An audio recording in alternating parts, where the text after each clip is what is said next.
맥도날드 하면 또 뭐가 생각나세요? 빅맥.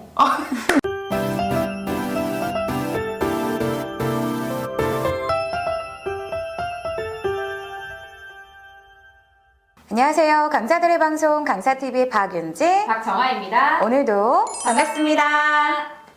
우리 강사님들 교육하실 때 여러 가지 도구를 좀 사용하실 텐데요. 예를 들어서 트리즈의 발명적 문제 해결 이론이라든지 마인드맵, 브레인스토밍, 6단계 창의적 문제 해결 과정 등과 함께 창의적 문제 해결의 도구로 활용되고 있는 디자인 싱킹에 대한 이야기를 오늘 좀 해보려고 합니다. 그래서 오늘 함께 해주실 김민경 강사님을 모셨습니다. 안녕하세요. 안녕하세요. 현재 디자인 싱킹을 활용한 기업 내 창의력 발산부터 커뮤니케이션 문제 해결 방안까지 스스로 탐색할 수 있는 교육을 진행하고 있는 강사 김민경입니다. 네, 반갑습니다. 멀리 와주셔서 감사해요. 요즘에 그 디자인 싱킹이 그 기업체랑 학교에서 되게 활발하게 교육이 이루어지고 있는 컨텐츠잖아요. 좀 생소한 분들이 또 있으실 것 같아서 좀 설명 간단하게 좀 부탁드릴게요. 네. 디자인 싱킹은 스탠포드 대학교라고 다들 알고 계시죠? 네. 그 유명한 기계공학과 산하에 디스크리라고 존재하고 있습니다.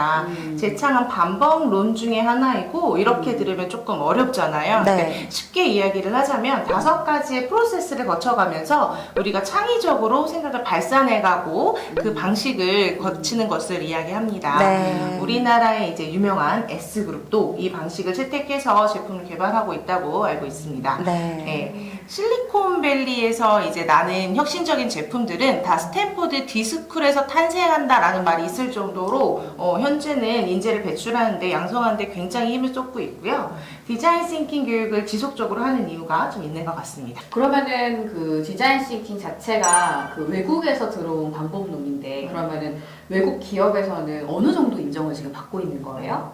그러니까 방법론 자체가 유명하다기보다는 이제 아이디오사라고 디자인 싱킹을 개발한 데이비드 켈리가 만든 컨설팅 회사가 존재해요. 그 회사에서 컨설팅들이 이제 여러 기업에 이제 들어가고 있는데 보통 이제 뉴욕타임즈 보면 올해의 기업 회사 막 10위까지 뽑고 네. 항상 화제가 되고 그러잖아요. 그러면 그 10위 안에는 아이디오사는 들어가 있지가 않은데 이제 1위부터 10위까지 중에 아이디오사에서 컨설팅하지 않은 회사는 없다. 라는 말이 있을 정도로 이제 유명하고 이제 인정을 받고 있습니다. 네, 사실 사기업뿐만 아니라 공공기관이나 공기업에서도 굉장히 많이 활용을 하고 있잖아요. 네, 그렇다면 디자인 싱킹을 통해서 도출된 결과물 중에서 우리가 잘 알고 있는 제품이나 아니면 서비스 이런 것들이 좀 있을까요? 전 세계가 이제 주목했던 거라고 생각을 하는데요. 코로나 검사를 실시할 때 우리나라에서 드라이브 스루 방식을 도입을 하면서 굉장히 화제가 됐었잖아요. 네. 그게 적절한 예시가 아닐까 싶습니다. 드라이브 스루 도입에서 완전히 세계적으로 엄청 이슈가 됐었었고 그 디자인 싱킹의 5단계가 공감하기, 문제 정의, 아이디어, 시제품 테스트 이런 프로세스를 좀 갖고 있는데 혹시 드라이브 스루를 도입한 이번 코로나 검사 방식에서 가장 중요했던 단계? 그건 어디라고 생각을 좀 하세요? 공감과 문제 정의에 가장 많은 중심을 쏟는 프로세스이고요. 코로나 걸릴까 두렵다 이런 이야기를 좀 듣거나 해보신 적들이 있으실 거예요. 네, 맞아요. 가면은 내가 아직 걸렸는지 안 걸렸는지도 모르는데 사람들이 막 어마어마하게 있으니까 혹시 여기서 걸리는 거 아닌가 이런 생각이 좀 들더라고요. 맞아요. 누구나 그럴 수 있고 저도 그런 생각을 좀 했거든요. 근데 우리는 그 마음을 공감 단계에서 정확하게 캐치를 한 거죠. 그래서 검사를 받는 동안 다른 환자로부터 전염이 될 수 있다는 불안감에서 조금 해소가 되었던 것 같고, 그리고 검사 시간이 아무래도 길잖아요. 그런데 그 대기하는 시간 동안 그 시간을 단축할 수 있는 방법이 그러면 무엇일까 해서 문제 정의까지 이루어지게 됩니다. 대기 시간이 길어지면 공간이 한정이 되어 있는데 거기에 많은 사람이 몰리게 되고 공간의 문제 그리고 의료진 인력의 문제까지 들어가게 되거든요. 그래서 그 부분을 정확하게 캐치를 해서 드라이브 스루 방식을 고안했다고 생각을 합니다. 네. 그러면은 아이디어 단계로 이제 넘어가게 되는데 네. 그럼 드라이브 스루로 하자 이렇게 한 번에 아이디어가 딱 나오면 너무 좋겠지만 실제로는 드라이브 스루라는 그 단어가 나오기까지 아이디어를 발산하는 과정이 굉장히 중요하거든요. 그래서 아까 두 번째 단계에서 우리가 문제 정의를 했던 타인 간의 접촉을 줄이면 된다. 그리고 빨리 가면 된다. 공간의 한계를 극복하면 된다. 이런 부분들을 봤을 때 그러면 빨리빨리 돌아가는 게 뭐가 있지? 패스트푸드. 그럼 패스트푸드 하면 어디 생각나세요?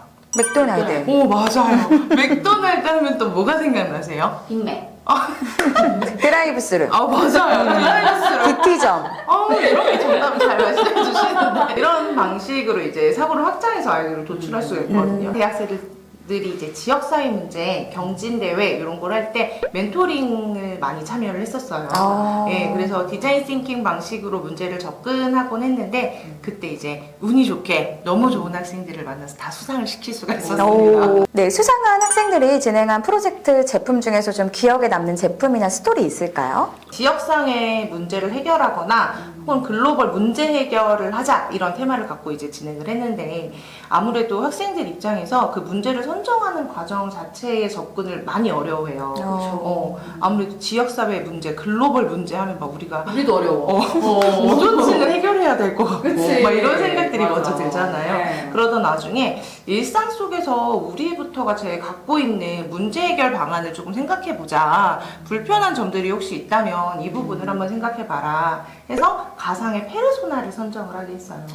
예, 가상의 페르소나를 선정하고 그들이 그럼 무엇을 바꾸고 싶을까? 그들이 진짜 걱정하는 것은 무엇일까? 이런 식으로 방식을 제안을 했고 그 중에 이제 페르소나는 자신이 잘 알고 있는 상대를 조금 인물을 대입하면 쉽잖아요. 그래서 공감과 이해가 그럼 더 잘 될 수 있다라고 알려줬더니 한 학생이 자신의 부모님을 페르소나 모델로 선정을 한 거예요. 부모님의 걱정 중에 자신의 질병이 자식에게 유전되지 않을까 하는 문제점이 이제 나오게 돼요. 그러다 보니 우리 부모님들은 항상 자식 걱정들을 그렇게 하시잖아요. 그렇죠? 네. 그리고 자식들은 이제 부모님 건강을 걱정하게 되고 근데 알고 보니 그 마음을 공감 단계에서 캐치를 해서 문제를 정의하게 돼요. 그 결과 온 가족이 소변을 보면 자동으로 건강 체크를 할 수 있는 소변 검사 방식을 개발해서 대상을 하게 됩니다. 우와. 네, 진짜 생각해보지 못한 분야네요. 완전 신기한데? 네, 신기해요. 아무래도 이제 소변 검사를 하거나 혈당 같은 걸 자주 체크하셔야 되는 분들은 키트가 아무리 잘 개발이 되어 있다고 하더라도 손쉽지가 않고 그 변기에 부착하는 방식으로 이루어져 있어서 온 가족이 사용을 하는 방식이라 변기에 이제 지문 인식을 통해서 사용자 등록을 하고 요즘 이제 스마트폰이랑 앱을 연동해서 서로의 건강을 체크할 수 있는 것까지 이제 고안이 되어 있었어요. 네네. 정말 뿌듯했을 것 같아요. 네, 그러면 강사님은 어떻게 이 디자인 싱킹을 좀 접하게 되셨나요? 그리고 교육 방식을 많이 고민하시잖아요. 네. 같은 강의를 하더라도 자기 개발을 위해서 여러 가지 교육을 많이 다녀보기도 하고 그러다 보니까 디자인 싱킹으로 접근하면 모든 강의가 좀 다 해결이 된다라는 생각을 제가 좀 하게 된 것 같아요. 네. 그러니까 만병통치약까지는 아니지만 제가 하는 강의에 방식에 접목을 했을 때 이거 참 괜찮다.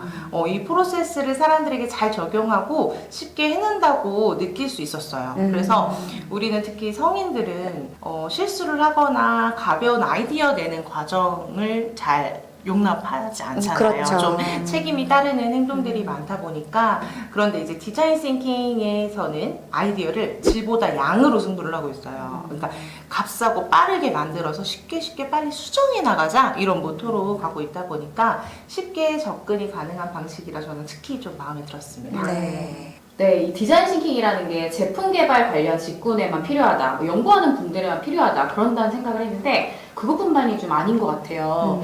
자, 그러면 앞으로 디자인 싱킹을 좀 활용해서 강의를 좀 해보려고 좀 준비하는 강사님들도 계실 것 같은데 그분들한테 좀 해주실 얘기가 있을까요?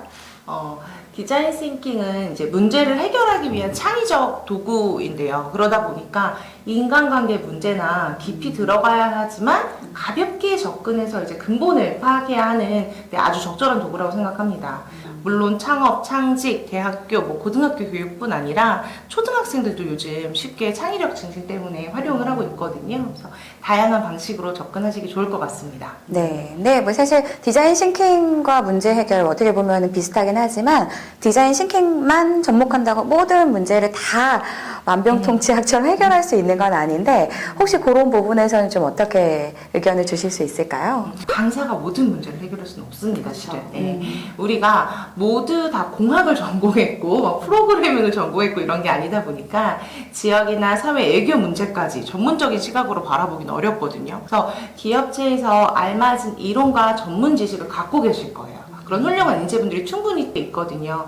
그 안에서 그분들이 갖고 있는 역량을 강사가 접목시켜서 끌어내는 방식, 그 부분으로 조력하는 역할이라고 생각하시면 될 것 같습니다. 네. 디자인 싱킹이라는 프로그램 자체를 저희가 알려드리면서 기업에서 활용하실 수 있도록 지식과 이론을 딜리버리 해드리는 전달자이고 싶고요. 네, 좋습니다. 강사TV 시청자분들께 디자인 싱커가 되어서 세상을 좀 새로운 눈으로 보는 연습을 통해 기업에서 교육을 하실 때에도 활용할 수 있는 좀 출발점이 될 수 있는 영상이 되기를 바라면서 오늘 강사TV에서 디자인 싱킹 컨텐츠로 흔쾌히 촬영에 응해주신 우리 김민경 강사님 너무 감사합니다. 감사합니다. 네, 그럼 오늘도 강사TV의 좋아요 구독 눌러주세요. 빨리 해.